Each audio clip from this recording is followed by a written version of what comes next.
Hello again, everybody. Welcome once more to Powerline Weekly Video Ministry. This is Richard Ike, and we're in episode number 161. And the title of this message is The Female Champions of the Bible, Part 29. The Female Champions of the Bible, Part 29. And I'd already concluded the story on Abigail. I just decided to do my closing remarks on the story of Abigail from 1 Samuel chapter 25. Because as I meditated upon it, Lord brought more revelation. So I said, well, let me just do, I already said that I was concluding it, let me do closing remarks. Now, but before that, lest I forget, as is my tradition, I haven't done. Now, I am very politically inclined because the Lord Himself is politically inclined. But Christians don't know that. Politics is in the Bible. The Bible is full of politics, especially the Old Testament. It's energized with politics. The whole section of First and Second Samuel, First and Second Chronicles, First and Second Kings, energized with politics. Christians don't know. They haven't tapped into that dimension of God. That's why the political war is left ignored by Christians, and the devil is wreaking havoc there because Christians don't want to go in there. I don't have anything to do with politics. That's why one reason the Bible Lord says in the Bible, "My people perish because of lack of knowledge." They don't know. It's not in the church that the laws are made. It's not in the church that the power over the government and the economic system is established. No, it's the house of politics. No wonder the devil discourages Christians from going there. So they don't disturb his activities. Okay. Not this Christian. Lord, open my eyes to see. It's a territory that's been ignored. But this week, Lord, give me an understanding of how the liberal empire operates. Because the conservatives, they're not like the gun owners. No, they want to have the ammunition and all that stuff. But the liberals, they don't believe in weapons. They're trying to get rid of the guns and all that stuff. But they're into provocation. It's just they don't show up for action. The conservatives have used the traditional order of battle, and get ready to fight war because they keep talking about, there's going to be a civil war, societal civil war, and all that stuff. Okay, yeah, but the liberals are not showing up in the battlefield. The conservatives are just thinking by the traditional principle. Also, no, the liberals, no, they don't operate that principle. In this American Civil War, they lost by that principle. They've lost the battle on the battlefield. However, they won the societal battle. I saw this, heard a professor something say in the documentary, and the Lord began to open my eyes to see what was really happening. That the Democrats, they lost the Civil War to the Democrats, who were the Confederates. They lost the Civil War to the Republicans, who were the Union. But they won the societal battle. So ever since then, that's been their winning strategy. They fight the battle societally. They use social engineering tactics and strategies and all that stuff. They were behind segregation, behind the Democrats. They started behind segregation, the Ku Klux Klan, Jim Crow laws, denying blacks proper education, denying them right to vote, all that stuff. That's the way they win. They fight the battle. That's how they know how to win, by fighting within society, not on the field. They lost on the field. So from that point on, when they discover that they can win the battle in society, they stop with that. So they have centuries of experience knowing how to perform social engineering or fight within the society, fight within use the culture as a weapon. That's their territory. But conservatives are still in the traditional state. No, with the guns and the stand for battle, they go at the battlefield. Oh, the liberals, they don't fight that way. There's a battle for the mind. That's where they want their victories. Because after Republican president, after slavery, racism died. But when Republican President Abraham Lincoln was assassinated, Andrew Johnson, a Democrat president, took his place and revived the spirit racism and prejudice that had died, resurrected from the grave, laid the foundation of the that shaped the course of America. So once they started winning their victories there, they stuck with that formula. Working from inside the society. So now open our eyes to see it. So that's how they fight. That's why they're not into guns, because they use a different kind of weapon. They'll use the culture as their own weapon. Use media as their rocket launcher. Use the entertainment system as their missiles and all that stuff. That's how they operate. So, that's what the conservatives try to can't really put a finger on them. They provocate, they do great provocation, but they won't show up for battle because that is already the guns and everything. Not sure they don't fight that way. That didn't give them their victory and caused them defeat. In the American Civil War, they lost using that strategy. The strategy that gave them victory is you going through the culture, going through society, the battles of the mind. Now it has been unveiled. Okay, now I'm getting the message. Now, back to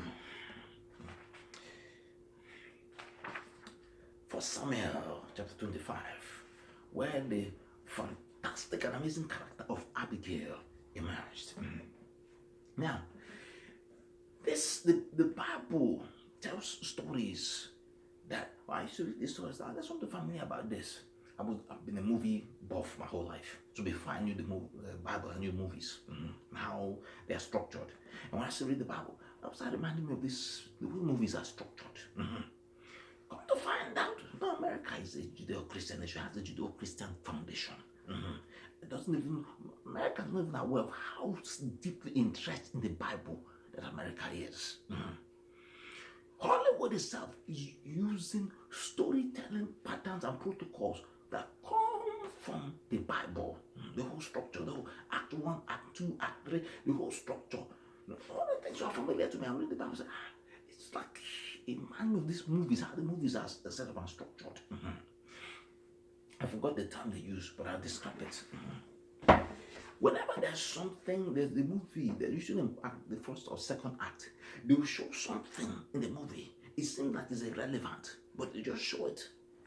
Then when they show later on, by the third act, the end of the movie, that thing comes into play. The reason why it was shown, it was giving you a preview of coming action. I was going to say coming attraction, but coming action. Coming attraction for the movie preview. But this one now you're watching the movie. So letting you know that this very thing is going to come to play later on. It might show an act, it might show something, and then the camera turns and show you an axe on the wall. You wonder why is it showing an axe on the wall? It's because later on when the person is trying to escape whatever, boom, what's going to help him escape? That axe on the wall. So it's letting you know that this thing is going to come to play later on. So either in the first or second act of the movie, it will show one scene and then it just span and just show you something. And I wonder, okay, what's that for?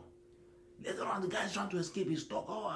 He can't get away. Then look, what does he see? That axe on the wall. So then you know, so that thing was going to come into play. So the movies, the Bible story is structured like that. I remember when he showed, the one I showed very clearly was when I gave the message on Deborah, Judges. Go back to the book of Judges.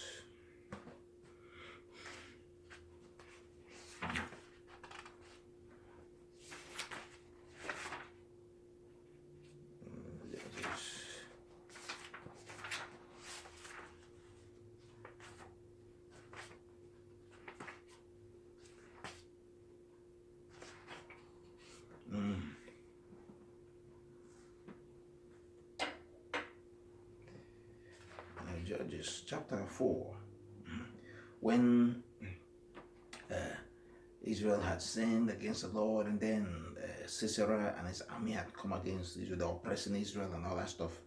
And then the prophetess Deborah had told Barak that the Lord wanted to go and fight against their enemies, and he said no, that he won't go unless she's going, telling the woman that he won't go into battle unless the woman comes with him, disgrace. So it's now woman that tells him, Deborah, that she will go with him. But because of that, God is going to give the victory to a woman. So we assume it was her. So as it progresses, then it interjects something that has nothing to do with anything. So now Heber the Kenite, which was of the children of Hobab, the father-in-law of Moses, has severed himself from the Kenites and pitched his tent onto the plain of Zaim, which is by Kadesh. Then it goes back in the story. And it shows Sisera that Barak, the son of Abinoam, was gone up to Mount Tabor. It just was talking about story. Then it jumps and just inserts some things like, what's that there for? The reason it was being inserted because it was going to come to play later. What happened? That's where the tent that they was talking about that was pitched, that's where Sisera ran in. And the Heber's wife, Jael, she was the one that nailed his head to the ground in that thing. So the reason that part was being inserted was to let us know that this thing was going to play a role later. That's a strategy that's used in Hollywood movies. They'll show you something, the whole movie is going on there, and then suddenly they show you something that has nothing to do with the whole story. It's giving you a preview of coming action. Because later on, towards the end of the movie, that thing showed you, now comes into play. And then you realize, oh, so that's why they showed us this earlier. There's a term for it. Something and they pay off. I can't remember the first time when they show it, and then later on it pays off. Now, how does that apply to the story of Abigail? Good question, to which there's a great answer. Because she's introduced as a woman of good understanding. First, let me give a back story. As it is with the movies, I'm going to do movie star. I'm a movie buff, so I'm going to do movie star. Backstory. So, with the backstory of David, it starts by saying that Samuel, the prophet, had died. Samuel was like a father to him. David had two people who were like father figures. First was Jesse, his own father. Then was Samuel, and finally Saul. Or Saul, who was a father figure, became his issue. Samuel had died, and the whole of Israel was mourning. Now David wanted to change location. It's obvious that David was in sorrow. He wanted to go somewhere else, like somewhere that he won't have to think about what has happened, because prior to that, he had just concluded a matter with Saul, where Saul now realized his wrongdoing, and now Saul had made peace with him and gone away. Right after our greatest victory is when we're most vulnerable for our greatest defeat. I read that in some Christian book somewhere.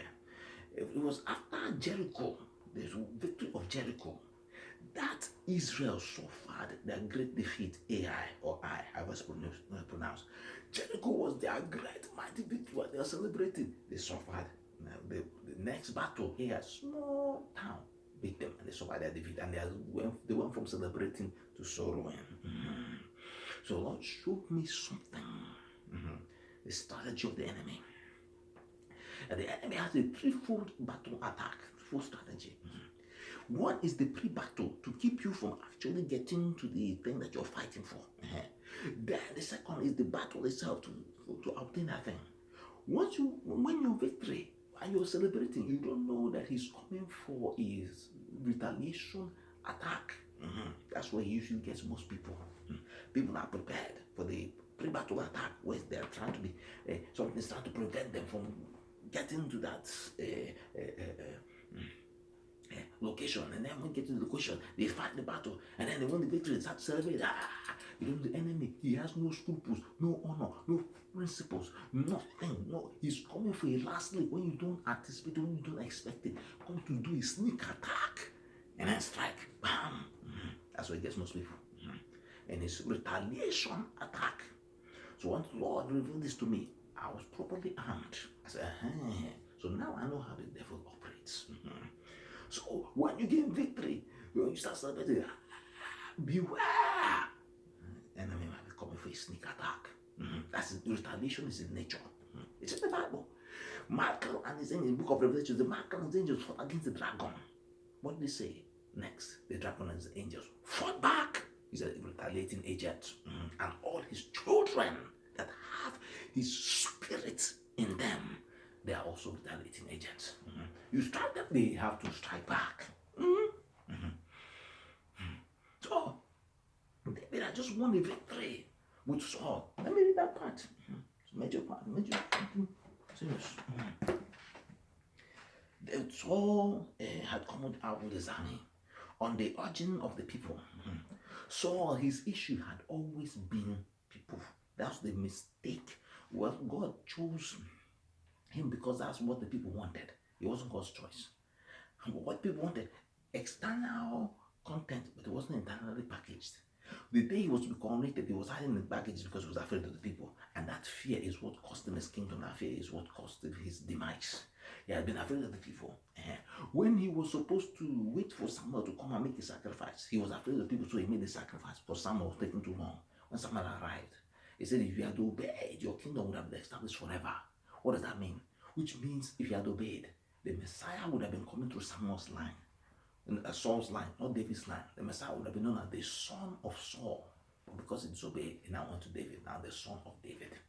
That's what it means by his kingdom that established forever. Because David's kingdom was established forever. But it was supposed to be Saul.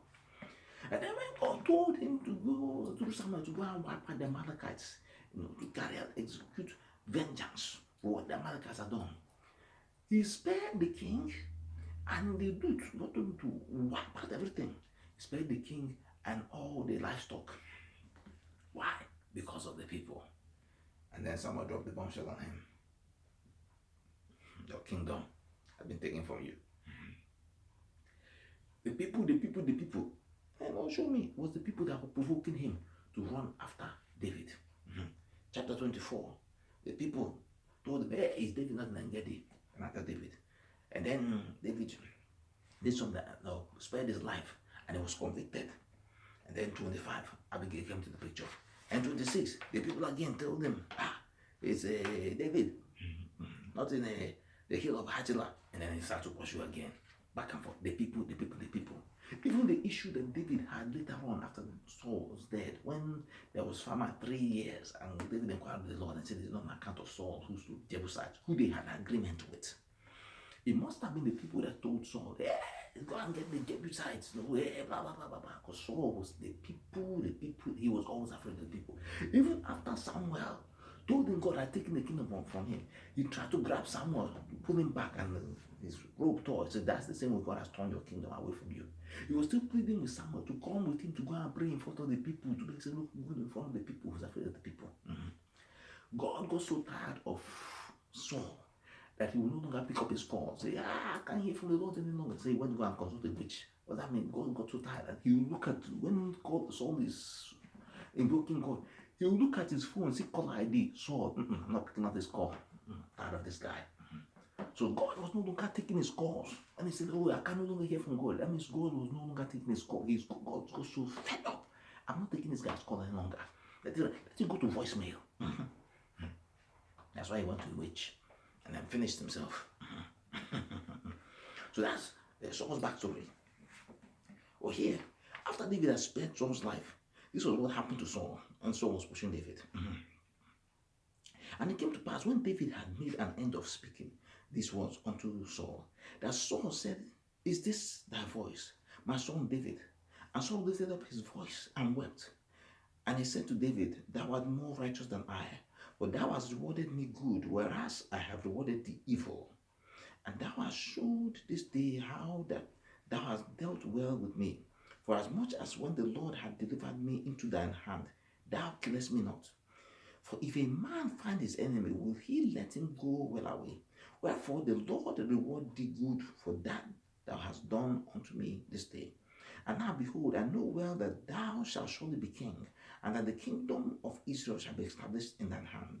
Swear now therefore unto me by the Lord, that thou wilt not cut off my seed after me, and that thou wilt not destroy my name out of my father's house.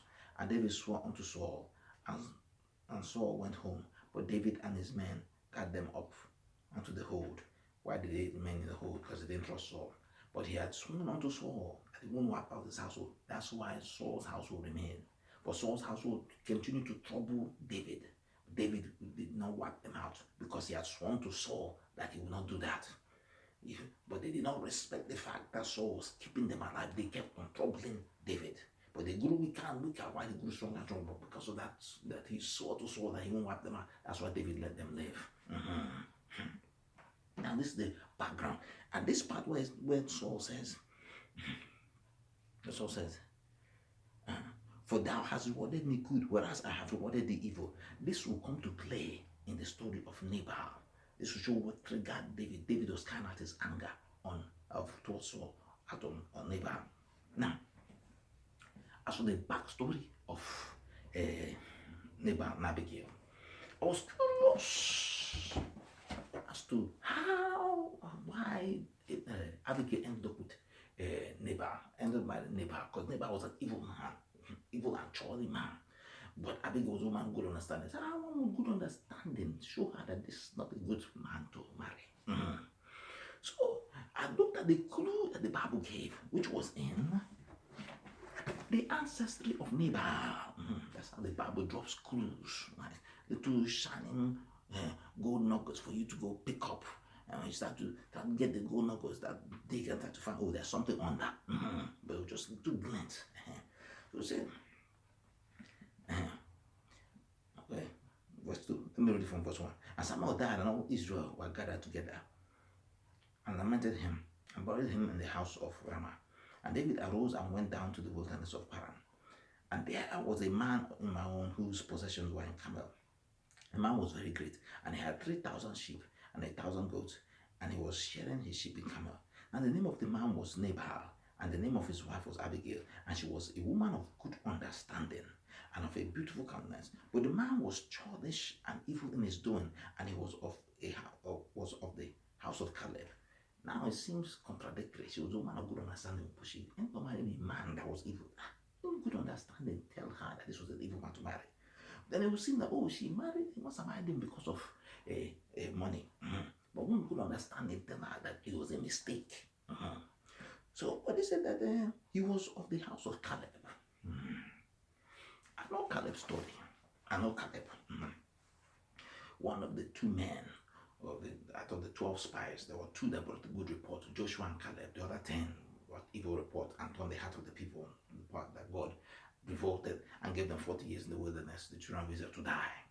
But Joshua and Caleb, they were outstanding men. Caleb became a mighty man, so mighty, he had land and possessions. Nabal, with all his wealth, he was not a fraction of his ancestor Caleb. Caleb was a giant. He said that Nabal was very great, a very great man, but Caleb was a giant.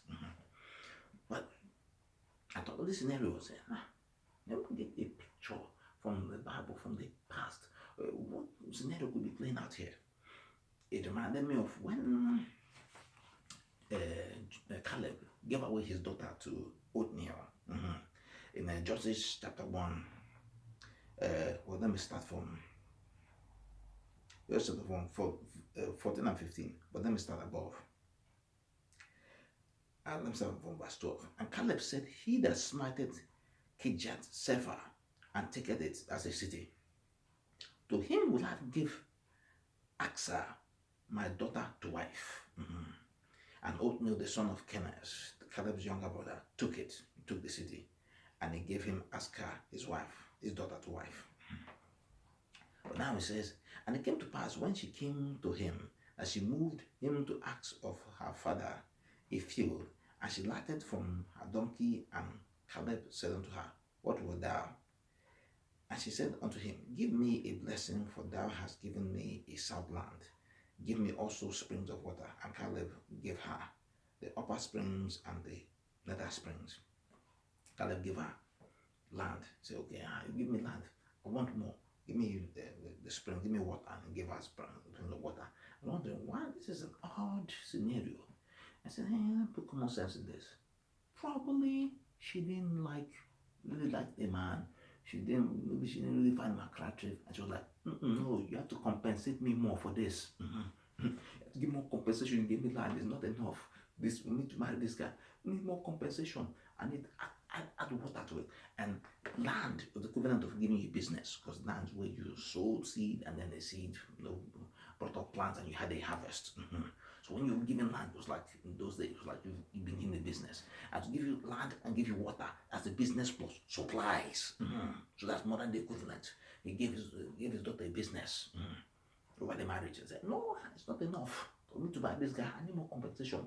Give me supplies. Okay, all right, you have the supplies right here at the business and the supplies. So I thought about it. I said, okay, let me paint this picture into this scenario.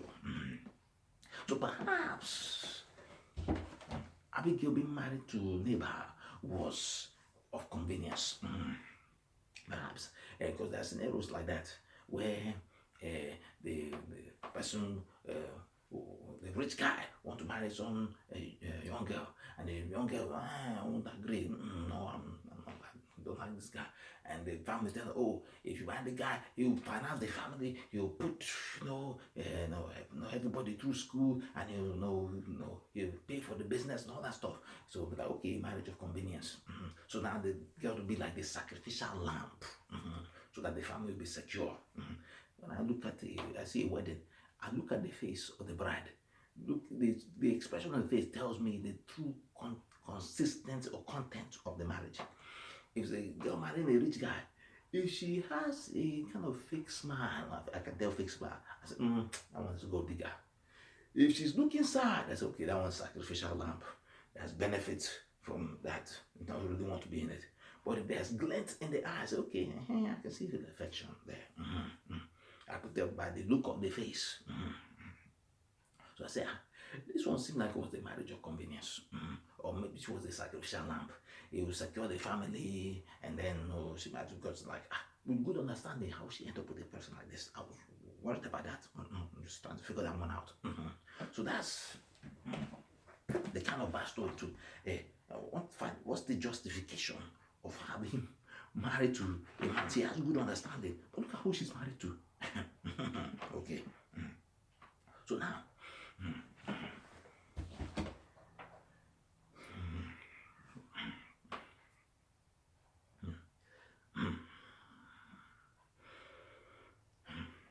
the Bible presents Abigail as a woman of good understanding.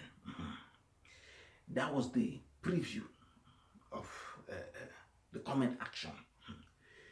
She had not displayed the good understanding. It just said that she had good understanding. Just as I read from the story of Deborah, it mentioned about Kenna when he had a fight and then had to go put his tent somewhere, and it was just an isolated case in the story. But it turns out that that place where he put his tent, that's where Sisera went to go hide, and that's where his wife Jael,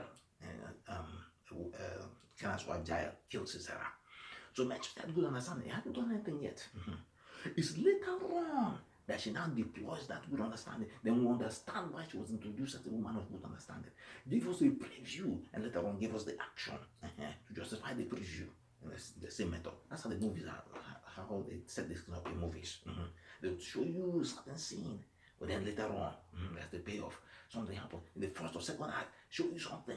You don't know what's there for. Later on, it comes to play. And that's the build up. And as for that, something else. For that, wisdom is the center key here.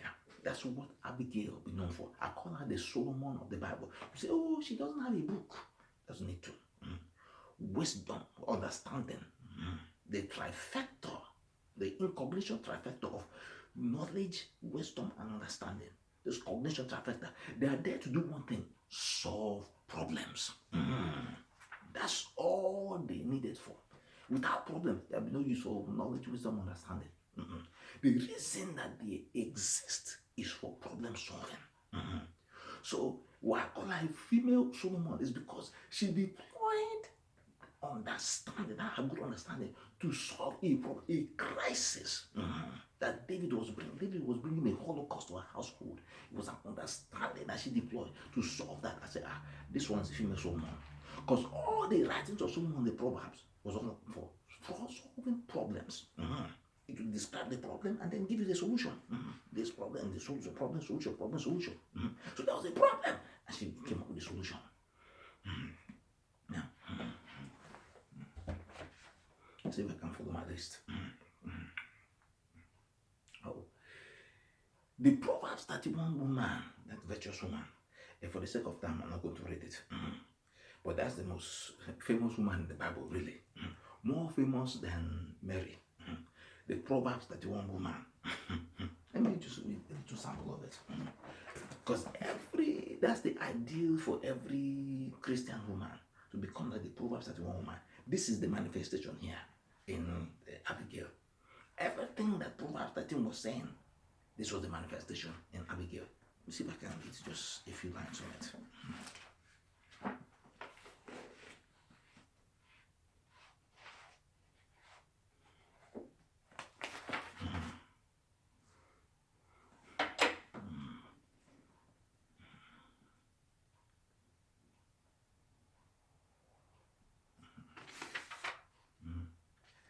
From verse 10, Proverbs 31 from verse 10. Who can find a virtuous woman? For her price is far above rubies. The heart of her husband does safely trust in her, so that he shall have no need of spoil. She will do him good and not evil all the days of her life. She seeketh wool and flax, and worketh willingly with her hands. She is like the merchant ship. She bringeth her food from afar. She riseth also while it is yet night, and giveth meat to her household, and a portion to her maidens. She considereth a field and buyeth it. With the fruit of her hand she planted a vineyard. She gathered her loins with strength, and strengthened her arms. She perceived that her merchandise is good. Her candle goeth not out by night. She layeth her hands to the spindle, and her hands hold the distaff. She stretched out her hand to the poor. Yea, she reacheth forth her hands to the needy. She is not afraid of the snow for her household. For all her household are clothed with scarlet. She maketh herself coverings of tapestry, her clothing in silk and purple. Her husband is known in the gates, when he sitteth among the elders of the land. She maketh fine linen and selleth it, and delivereth kettles unto the merchants. Strength and honor are her clothing, and she shall rejoice in time to come. She openeth her mouth with wisdom, and in her tongue is the law of kindness. She looketh well to the ways of her household, and eateth not the bread of idleness. Her children arise up and call her blessed. Her husband also, and he praiseth her. Many daughters have done virtuously, but thou exalted them all. Favor is deceitful and beauty is vain, but a woman that feareth the Lord, she shall be praised. Give her of the fruit of her hands, and let her own works praise her in the gate. The theme here, the overall theme here, is that the virtuous woman, the Proverbs 31 woman, she looks out for her household properly, with diligence. And that's describing the character of Abigail. All this was her whole venture to go and meet David was to look out for her household. Though the husband she called the husband a devil, but because of the people in the household, she launched out. She could have said, everybody take off running, let this man be himself here and die. But no, she was the virtuous woman, a woman that feared God. She went out to meet David and spoke words of wisdom. The fact that she was even going out boldly, she didn't, the Bible say, oh, she was afraid and she was trembling. She knew exactly what to do. I said, this woman had experience in problem solving. She had had a lifetime of experience. Now, I didn't know what attracted Nabal to her. He must have heard her words of wisdom. How her understanding operates. Then, of course, might have paid price and all that stuff. But what attracted him to her, that's what separated her from the rest. It must have been that. Even though he was a wicked man, he had enough sense to know this woman will make a great wife. Now, continue on. How much time I got? Continue on.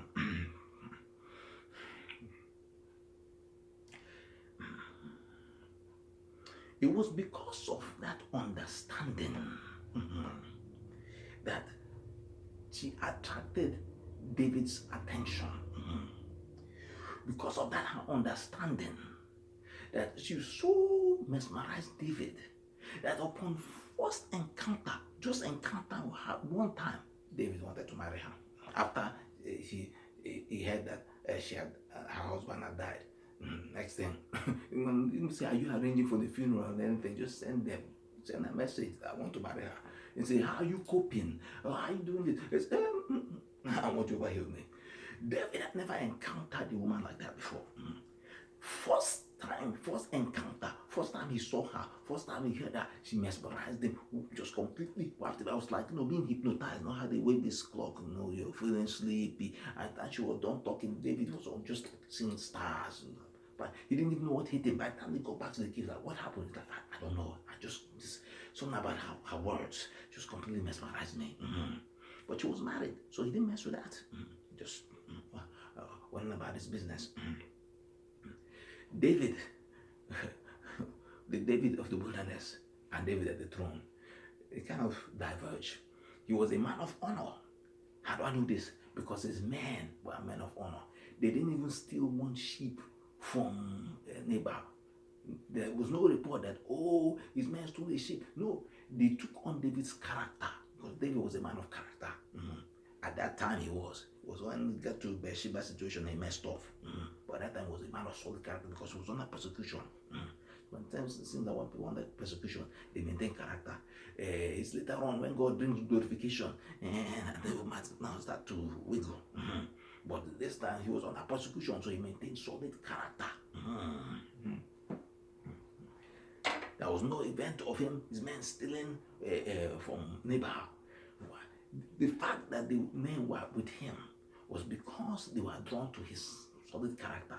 They didn't have to be with him. They had been with their families. They run around escaping from Saul because they admired his character. They saw something in him that they wanted, and his character transferred to them. So as he was a man of honor, they became men of honor. According to Psalm 133, the oil flows from the head of Aaron down to his beard and to the sketch of his garment. So whatever quality is in the leader, virtue or vice, it flows down to those that are following. That's why you see in any company, any corporation, any company you go to, there's a company culture. Go and look at the CEO. They're all limited in the CEO. It's flowing down from the CEO. And if that CEO should change, the company culture changes. People change their behavior because there's a new oil flowing down. So if it's virtue or vice that's in the leader, it will flow down. So the fact that these men were honorable, that meant David himself was honorable. Now, proceeding. Now, after they had received this guy, David had sent men to Nabal. I saw something I hadn't seen before. He said that, and David sent out to 10 young men. And David sent out 10 young men. And David said unto the young men, get you up to Carmel and go to Nabal and greet him in my name. It was then that I understood why God gave Nabal 10 days, and then he died. After Abigail told him what had happened, and he was afraid, his heart froze, all that stuff. So 10 days later he died. Well, then I understood. I thought it was a countdown.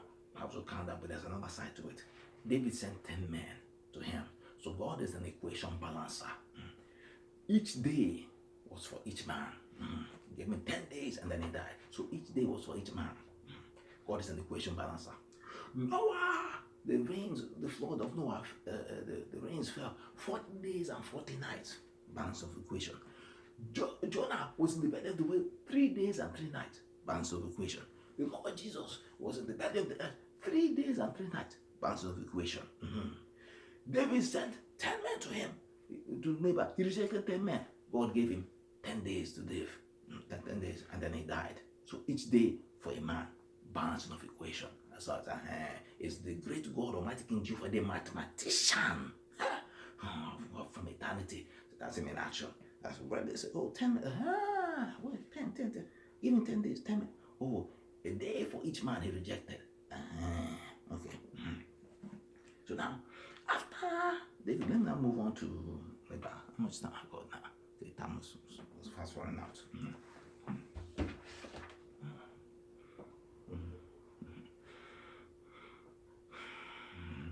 Now, with the case of Abigail and Nabal, usually the elderly have the wisdom and the young are foolish, but this time was the opposite. The young Abigail had the wisdom and the elderly Nabal was foolish. In the Bible says this thing. The two women who had books in the Bible named after them, they were poor women who found the rich man. So the Bible says the thing, the woman is supposed to solve the problem, found the rich guy. And how did they find the rich guy?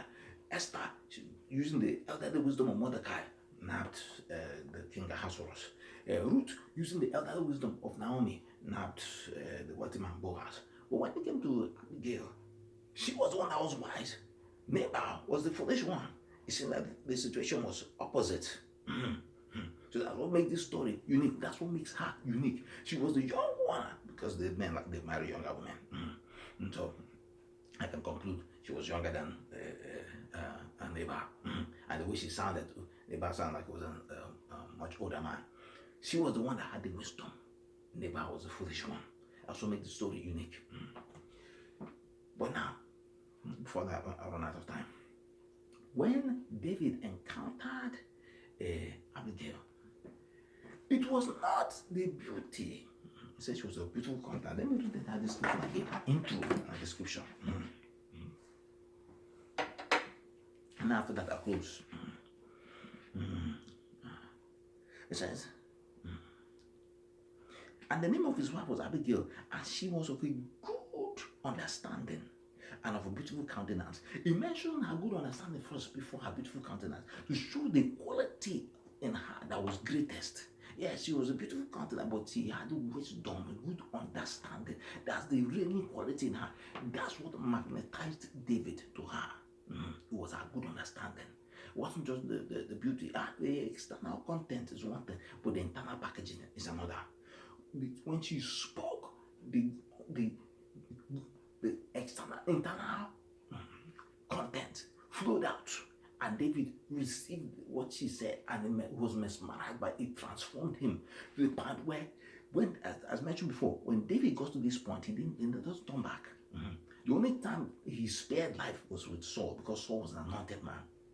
But concerning Nabal, he was coming to wipe out the household because he was carrying out the anger that he had towards Saul. He could not release that anger towards Saul because Saul was anointed. He didn't want to touch him. But that anger and frustration was still there. And then on top of that, the man who was like his father Samuel had died.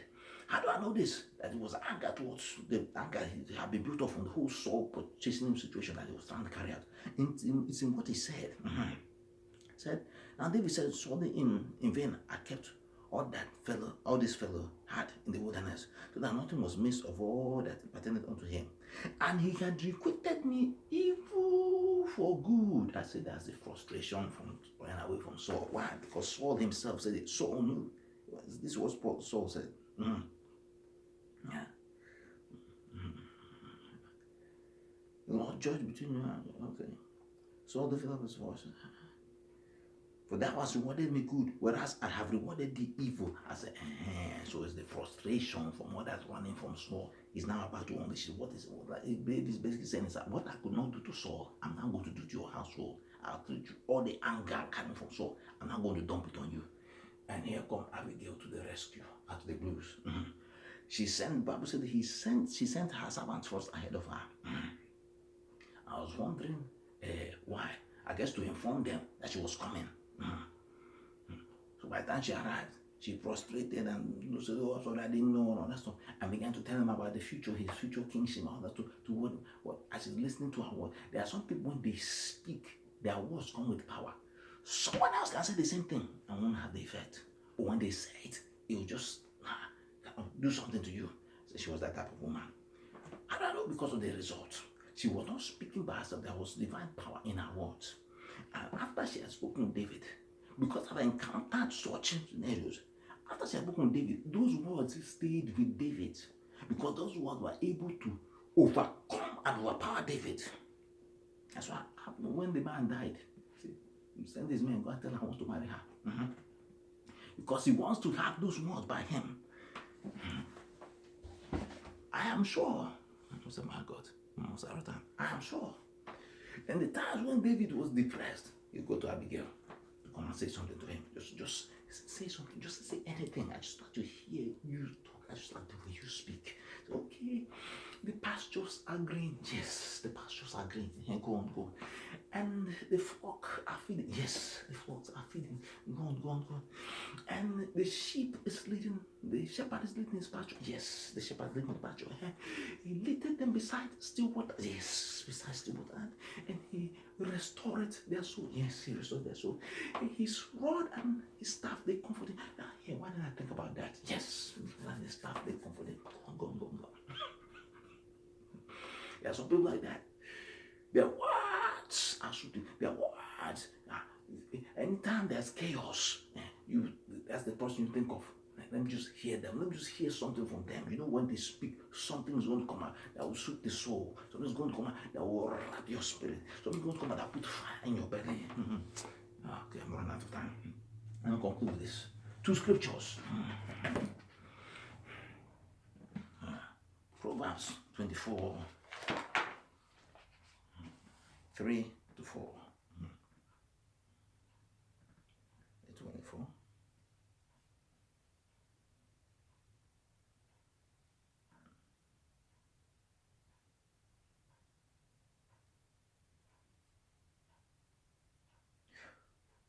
Three to four. Through wisdom is a house builded, and by understanding is it established.